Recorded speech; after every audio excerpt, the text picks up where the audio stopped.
नमस्कार। श्रीमद्वाल्मीकि रामायणे अयोध्याकाण्डे त्रयशीतितमः सर्गः। ततः समुत्थितः कल्यम् आस्थाय स्यन्दन् उत्तमं प्रययौ भरतः शीघ्रं रामदर्शन काम्यया। तदनंतर प्रातःकाल उठकर भरत ने उत्तम रथ पर आरूढ़ हो श्री रामचंद्र जी के दर्शन की इच्छा से शीघ्रतापूर्वक प्रस्थान किया।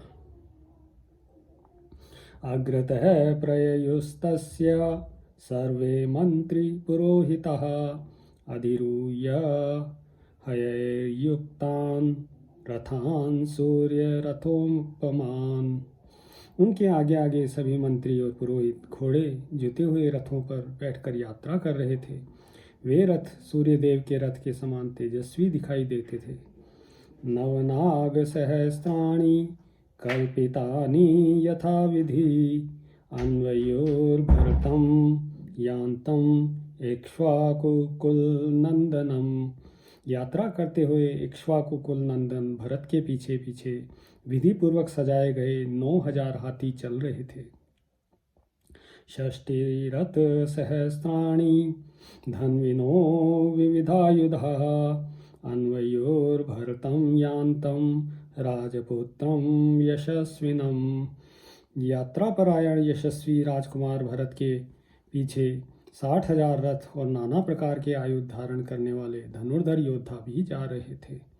शतं सहस्त्राण्यश्वानां समारूढानि राघवम् अन्वयोर्भरतं यान्तं राजपुत्रं यशस्विनम्। उसी प्रकार 1,00,000 घुड़सवार भी उन यशस्वी रघुकुल नंदन राजकुमार भरत की यात्रा के समय उनका अनुसरण कर रहे थे। कैकेयी च सुमित्रा च कौशल्या च यशस्विनी रामनयन संतुष्टा ययोर्यानेन भास्वता। कैकेयी, सुमित्रा और यशस्विनी कौशल्या देवी भी श्री रामचंद्र जी को लौटा लाने के लिए की जाने वाली उस यात्रा से संतुष्ट हो तेजस्वी रथ के द्वारा प्रस्थित हुई।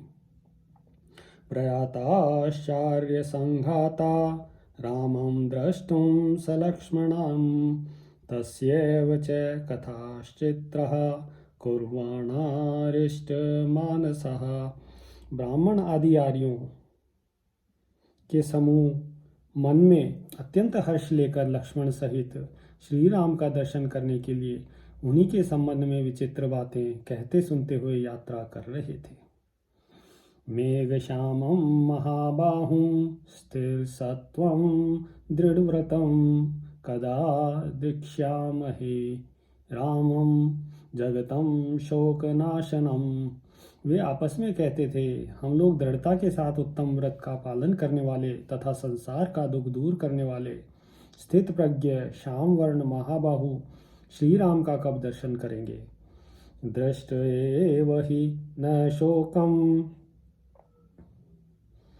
अनेष्यति राघवः तमः सर्वस्य लोकस्य समुद्यन्निव भास्करः।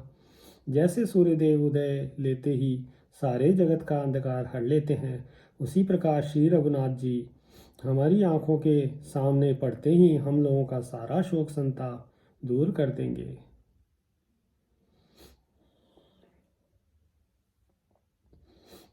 इत्येवं कथयन्तस्ते सम्पृष्टा कथा शुभः परिष्वजानाश्चान्योन्यं ययोर्नागरिकास्तदा।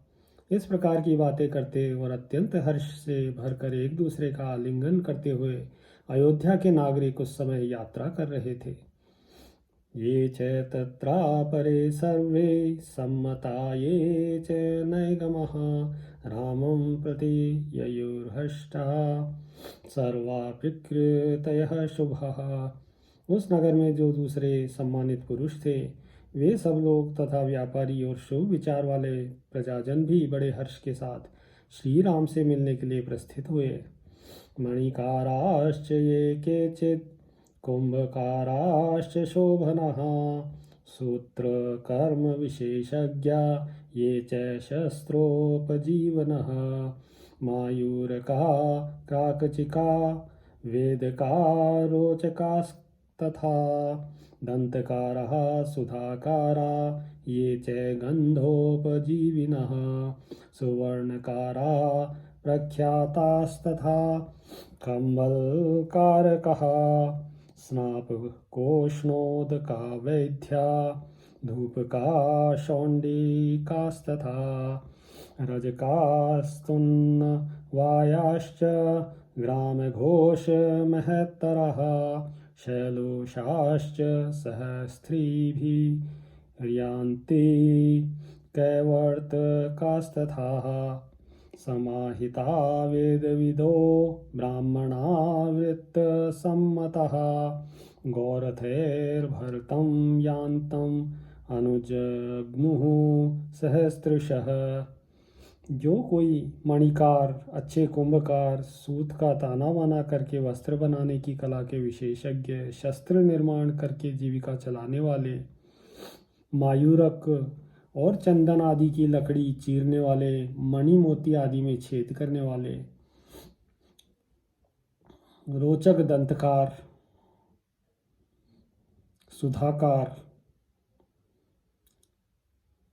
सुधाकार यानी चूना बनाने वाले, गंधी, प्रसिद्ध सोनार, कंबल और कालीन बनाने वाले, गर्म जल से नहलाने का काम करने वाले, वैद्य, धूपक यानी धूपन क्रिया द्वारा जीविका चलाने वाले, शौंडिक यानी मध्य विक्रेता, धोबी, दर्जी, गांवों तथा गौशालाओं के महतों, स्त्रियों सहित नट, केवट तथा समाहित चित्त सदाचारी, वेदवेत्ता, सहस्त्रों ब्राह्मण बैलगाड़ियों पर चढ़कर वन की यात्रा करने वाले भरत के पीछे पीछे गए। सुवेशा शुद्ध वसनास्ताम वृष मृष्टानुलेपिनः सर्वे ते विविधैर्यानहि शनैर्भरतं मन्वयुः। सबके वेश सुंदर थे, सबने शुद्ध वस्त्र धारण कर रखे थे, सबके अंगों में तांबे के समान लाल रंग का अंगराग लगा था। वे सबके सब नाना प्रकार के वाहनों द्वारा धीरे धीरे भरत का अनुसरण कर रहे थे।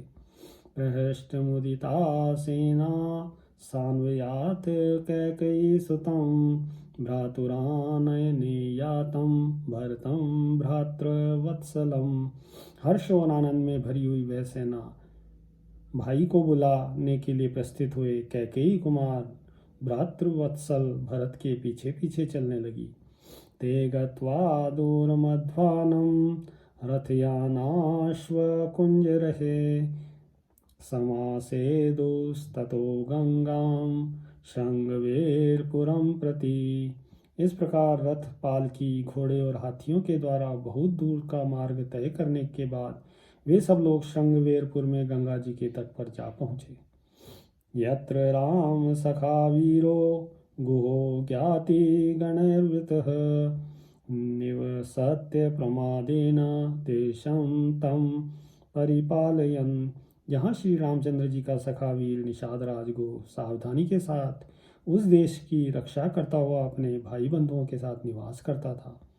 उपेत्य तीरं गंगायाश्च क्रवाकैरलं कृतं व्यवतिष्ठत् सा सेना भरतस्यानुयायिनी। चक्रवाकों से अलंकृत गंगा तट पर पहुंचकर भरत का अनुसरण करने वाली वह सेना ठहर गई। निरीक्षानुत्थितां सेनां तां च गंगां शिवोदकां भरत सचिवान् सर्वान् ब्रवीद वाक्य कोविदः। पुण्य सलीला भागीरथी का दर्शन करके अपनी उस सेना को शिथिल हुई देख बातचीत करने की कला में कुशल भरत ने समस्त सचिवों से कहा, निवेशयत में सैन्यम अभिप्रायेण सर्वतः विश्रांतः प्रतरिष्यामः श्वः इमां सागरंगमाम। आप लोग मेरे सैनिकों को उनकी इच्छा के अनुसार यहाँ सबोर ठहरा दीजिए। आज रात में विश्राम कर लेने के बाद हम सब लोग कल सवेरे इन सागरगामिनी नदी गंगा जी को पार करेंगे। दातुं च तावदिच्छामि सर्गतस्य महीपतेः और्ध्वदेह निमित्तार्थं वतीर्योदकं नदीम। यहाँ ठहरने का एक और प्रयोजन है। मैं चाहता हूँ कि गंगा जी में उतरकर स्वर्गीय महाराज के परलौकिक कल्याण के लिए जलांजलि दे दूँ। तस्यैवं ब्रुवतो अमात्यास्तथेत्युक्त्वा समाहितः न्यवेशयंस्तांश्छन्देन स्वेन स्वेन पृथक पृथक। उनके इस प्रकार कहने पर सभी मंत्रियों ने तथास्तु कहकर उनकी आज्ञा स्वीकार की और समस्त सैनिकों को उनकी इच्छा के अनुसार भिन्न भिन्न स्थानों पर ठहरा दिया। निवेश्य गंगा मनुतां महानदीं चमूं विधानेः परिबर्ह शोभिनीं उवास रामस्य तदा महात्मनो विचिन्तमानो भरतो निवर्तनम्। महानदी गंगा के तट पर खेमे आदि से सुशोभित होने वाली उस सेना को व्यवस्था पूर्वक ठहरा कर भरत ने महात्मा श्री राम के लौटने के विषय में विचार करते हुए उस समय वहीं निवास किया। इत्यार्षे श्रीमद् रामायणे वाल्मीकिये आदिकाव्ये अयोध्याकाण्डे 83तमः सर्गः। सियावर रामचंद्र पद जय शरणम्।